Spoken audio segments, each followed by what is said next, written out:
A Maldição em Uzumaki, um dos mangás mais aclamados de horror de todos os tempos, é uma das coisas mais perturbadoras por conta do seu senso de desesperança. Junji Ito conseguiu criar a partir de sua ideia inicial de fazer uma história sobre mudanças estranhas que aconteciam nas pessoas que viviam numa casa tradicional japonesa muito longa, uma série de eventos tão bizarros que beiram a completa loucura criativa. Essa maldição age de tantas maneiras por reduzir a humanidade a uma completa insignificância, que para algumas pessoas é realmente complicado entender como tudo funciona e, por consequência, porque os personagens, incluindo a protagonista, não conseguem fugir, mesmo sendo testemunha de que as coisas estão fora de controle. Mas nesse vídeo tentaremos explicar cada detalhe desse horror cósmico que atinge os habitantes da cidade de Kurozu. Esse fenômeno em Uzumaki começa de maneira sutil, principalmente para quem vive dentro da cidade onde tudo acontece. Kirie, por exemplo, só consegue notar as mudanças quando o seu namorado, Shuichi, que é quem consegue enxergar a maldição com clareza, aponta o quanto toda a essência da cidade está sendo engolida por essa força invisível. Shuichi só tem esse discernimento porque ele passa boa parte de seu tempo estudando na cidade vizinha, o que o mantém longe da influência total da maldição que deixa suas vítimas quase que completamente alheias à sua volta. Por mais que tudo esteja num caos absoluto, as pessoas continuarão com suas rotinas como se isso também fizesse parte de seu dia a dia. A maldição afeta basicamente tudo o que se vê pela frente. Seus padrões são primeiramente vistos na natureza, como em redemoinhos no lago, nos córregos, no vento, na vegetação, no mar, nos insetos e até em coisas como fumaça, luz e o som. A vida animal, vegetal e até mesmo a arquitetura e a paisagem, como ruas, casas e faróis, se distorcem para se tornarem o rosto dessa força cósmica que apavora Shuichi.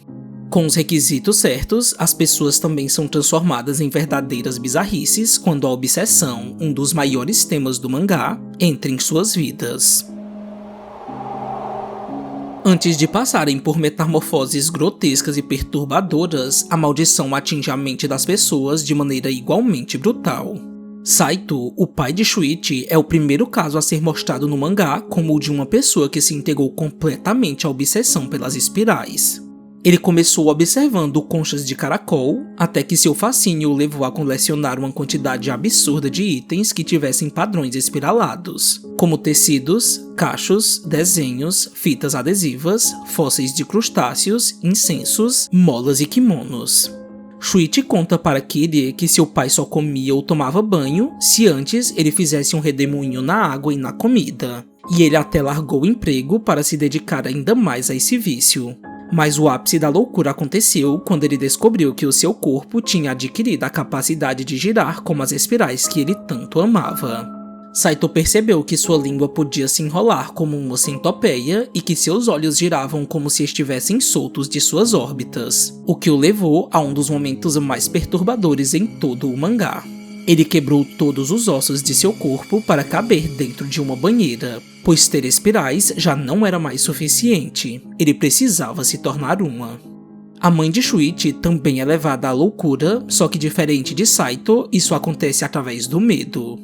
Ao ver o marido morto de maneira tão horrível, ela desenvolveu uma fobia extrema pelas espirais, o que a guiou para o mesmo destino, porque ela ficou obcecada em evitar qualquer sinal da maldição. O seu desespero foi tão grande que ela raspou sua cabeça para retirar a possibilidade dos fios formarem cachos e cortou todas as digitais de seus dedos. Mas o pânico a levou a um caminho sem volta porque ela perfurou seus tímpanos com uma tesoura quando soube que esse órgão tinha justamente a forma que mais lhe apavorava. Mesmo que nesses dois casos a obsessão estivesse ligada diretamente à espiral, há outros exemplos em que só ser obcecado por algo já é o suficiente. Se pararmos para analisar o que de fato é a obsessão, podemos dizer que é algo ligado a uma fixação por um ponto e uma repetição irracional de um ato para chegar até esse ponto. Em outras palavras, uma ação que se repete continuamente, tal qual o padrão da espiral. O exemplo mais marcante acontece em volta da personagem Azami, que é uma colega de escola de Kirie por quem a maioria dos garotos são apaixonados. Azami não liga muito para as declarações de amor que ela recebe, e ela atribui essa fixação dos meninos por ela por conta de uma pequena cicatriz em formato de lua crescente que ela tem no meio de sua testa. Só que as coisas tomam um rumo sombrio quando é ela quem é rejeitada. Ela fica completamente obcecada por Shuichi por ele ser o único que não demonstra nenhum interesse nela, o que faz a Espiral usar sua obsessão como porta de entrada para consumir o seu corpo. O interessante é que mesmo antes disso acontecer, Shuichi consegue sentir as mãos invisíveis da maldição em volta dela por suas ações personificarem o simbolismo da espiral.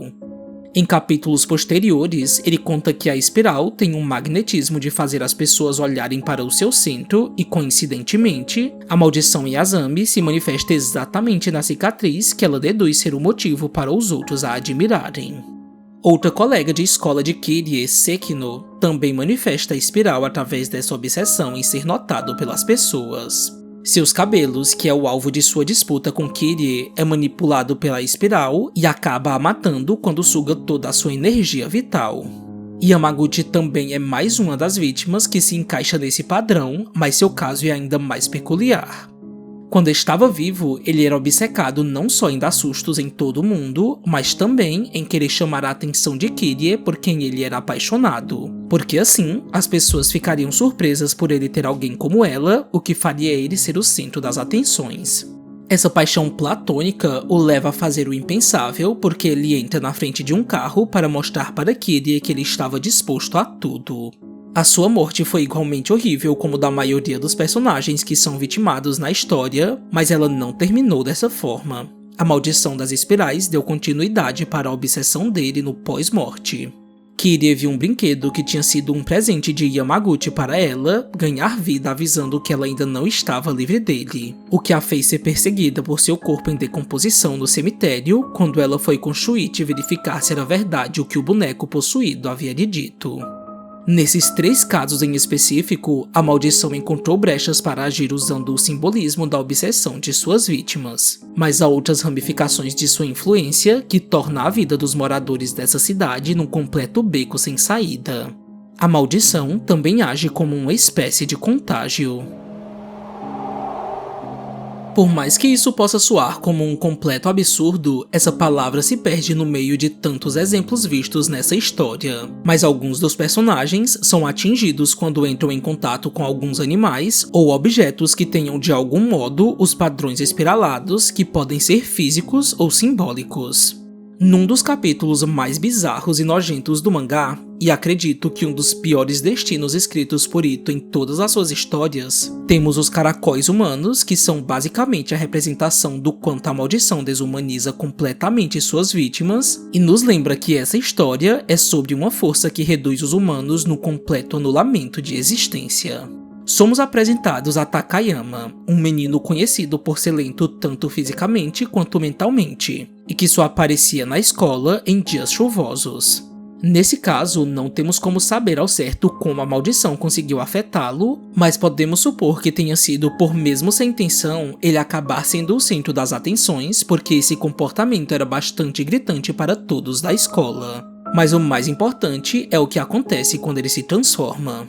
Um dos garotos, chamado Tsumura, que era quem vivia o agredindo, também se transforma num caracol humano e chega a acasalar com ele quando são colocados na mesma jaula, porque ele teve contato com ele quando tentou bater nele com um graveto. A mesma coisa acontece com o professor de Kirie quando ele esmaga com os pés os ovos que ele encontrou de Tsumura e Takayama nas montanhas. No dia seguinte, ele aparece na sala de aula como os outros 2 caracóis humanos antes dele, mas a sua forma física é ainda mais repulsiva. Essa disseminação da maldição também acontece dessa maneira com um grupo de mulheres grávidas após elas serem picadas por pernilongos que estavam copulando no Lago Libélula, que é um dos lugares de maior manifestação da maldição. E assim, a espiral se espalha como uma doença. Primeiro para os insetos, depois para as mulheres que começam a agir como os pernilongos sugando o sangue de outros pacientes, e por fim para seus bebês que são alimentados por esse sangue. O caso onde tudo isso é mais forte é mostrado justamente no final do mangá, quando os antigos casebres que formam uma enorme espiral por toda a cidade se tornam um único lugar seguro, entre muitas aspas, para os moradores que querem fugir de todo o caos externo e que acabam se transformando em verdadeiros monstros por estarem dentro dessas construções. Mas antes mesmo de tudo isso ser revelado, em capítulos anteriores, como em Almas Contorcidas e O Casebre do Demônio, já tínhamos alguns indícios de que os personagens estavam sendo influenciados por estarem tendo contato com a madeira amaldiçoada. Kazunori e Yoriko, dois jovens apaixonados que moravam nesses casebres, são transformados pela espiral em criaturas serpentinas que se enrolam e se jogam no mar. Kiria e sua família acabam precisando morar no mesmo lugar porque sua casa foi destruída por um dos inúmeros furacões que também foram criados pela maldição. Quando estão nos casebres, toda a família de Kiria apresenta em seus corpos o que parece ser uma estranha doença de pele. As verrugas começam protuberantes e logo se expandem até formarem dolorosas saliências espiraladas parecidas com grandes espinhos.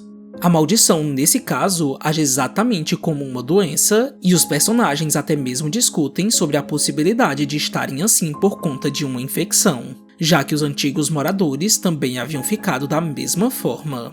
Só que estar no casebre por si só não faz a maldição dominar completamente alguém. É preciso que sua influência seja aceita de alguma forma, como acontece com Akabayashi, o vizinho de Kiria que se transforma completamente por estar obcecado por ela. Outra coisa que acho válido ressaltar é que quando a maldição não domina totalmente suas vítimas no sentido físico, como é o caso das transformações, o comportamento dos personagens é distorcido e a moral é substituída por um sadismo silencioso. O pai de Kiria, que era um escultor, teve a mente parcialmente afetada quando começou a usar a argila do lago Libélula para a confecção de suas peças. Toda a cerâmica começou a mostrar não só padrões espiralados, mas elas se contorciam e estampavam no material os rostos das pessoas que tinham morrido afetadas pela maldição. De alguma maneira, as almas das vítimas tinham se mesclado ao lago que era o olho da espiral, e assim que eram colocadas no forno para o processo de cerâmica, era possível ouvir seus gritos de desespero por estarem sendo queimados. O pai de Kiria sabia que o que ele estava fazendo era moralmente questionável porque ele começou a proibir a sua família de ir vê-lo em seu ateliê. Mas ele não conseguia parar porque toda essa tortura para a criação das peças em espirais era algo estranhamente sedutor e prazeroso. As mulheres grávidas no hospital também mostram esse mesmo comportamento quando saem à noite para caçar suas vítimas e fingem pela manhã toda uma aura maternal para que ninguém descubra o que elas estão fazendo. A prima de Kiria, Keiko, que é uma das mulheres pernilongo, é vista por Kiria debruçada em uma privada bebendo uma bolsa de sangue para não sujar os arredores e assim não chamar a atenção para o que ela faz à noite com as outras. Depois da metade da história, as pessoas começam a enlouquecer e se tornam peças ainda mais eficientes da maldição. Casas e outras construções são demolidas pelas próprias vítimas que agora conseguem criar tornados com sopros e barulhos, porque as espirais precisam de espaço para que todos os casebres sejam construídos até terem sua forma em toda a cidade. Não dá para dizer que a maldição em Uzumaki carrega necessariamente uma intenção maligna, já que ela é apenas uma força que atua de tempos em tempos, independentemente se alguém vai passar por um verdadeiro inferno nesse processo. Mas o que fica claro no mangá é que existe a possibilidade de fuga tanto da cidade quanto da influência da maldição que já está presente na vida de uma pessoa. Nos casos de contágio, fica claro que é possível forçar uma regressão da maldição. Kiria, por exemplo, conseguiu se ver livre em 2 momentos, quando Shuichi cortou seus cabelos que estavam a dominando, e quando ela e sua família se viram livres da doença do casebre após eles terem saído da construção o quanto antes. A maldição só se conclui no final da história quando todos sucumbem ao seu poder, e isso acontece através da obsessão, do medo e da aceitação. Os 2 primeiros pontos foram vistos nos pais de Shuichi, já o último acontece com Kiria e Shuichi quando eles desistem de fugir porque não há mais o que fazer. É quase como se existisse dentro de cada um dos moradores de Kurozu uma parte da maldição que precisa ser despertada através de alguma influência externa. E é aqui que entra o desejo de querer chamar a atenção porque isso mimetiza o comportamento da espiral, a obsessão e o contágio.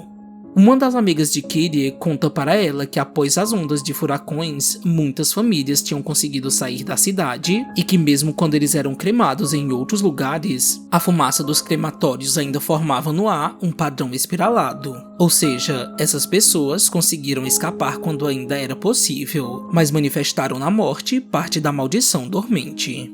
Kirie e Shuichi se tornam uma pedra no sapato para a maldição porque eles eram os únicos que estavam indo contra sua força. E é por isso que Shuichi perde seus pais de maneira tão terrível. A maldição queria afetá-lo de alguma forma.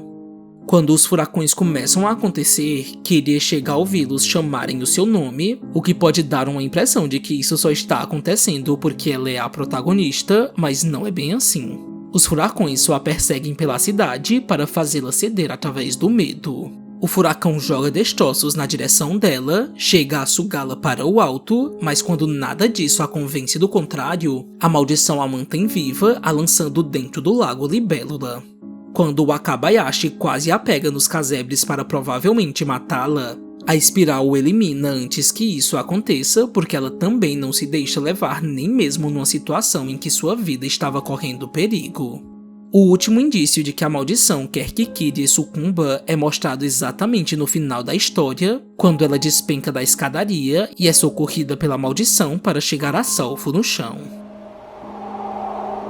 Quando a força da maldição se espalha de maneira agressiva e intensa nos capítulos finais, já não é mais possível escapar, porque é como se toda a cidade estivesse coberta por uma enorme redoma. Os caminhos que dão para fora se distorcem, se repetem e se estendem ao infinito.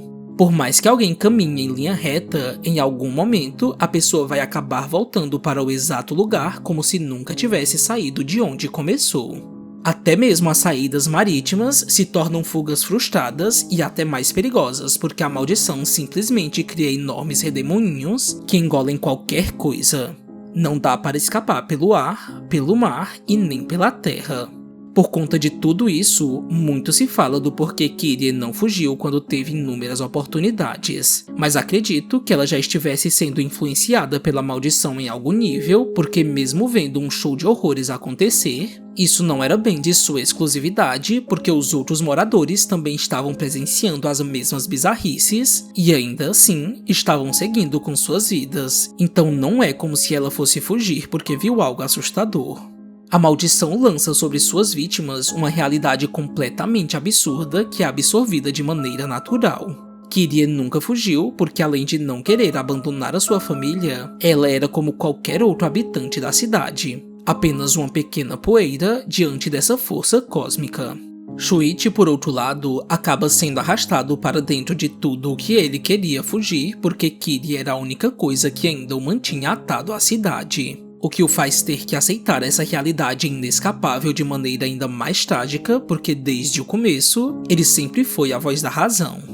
Apesar de tentar traçar todos os caminhos da maldição para entendê-la, nas histórias de Ito não existe um foco para que seus eventos sejam necessariamente explicados. Até porque o horror de seu trabalho está justamente no fato de que os personagens vão vivenciar as maiores atrocidades e absurdos sem nenhum aviso prévio. A maldição começa de lugar algum e termina da mesma forma até que se reinicie novamente.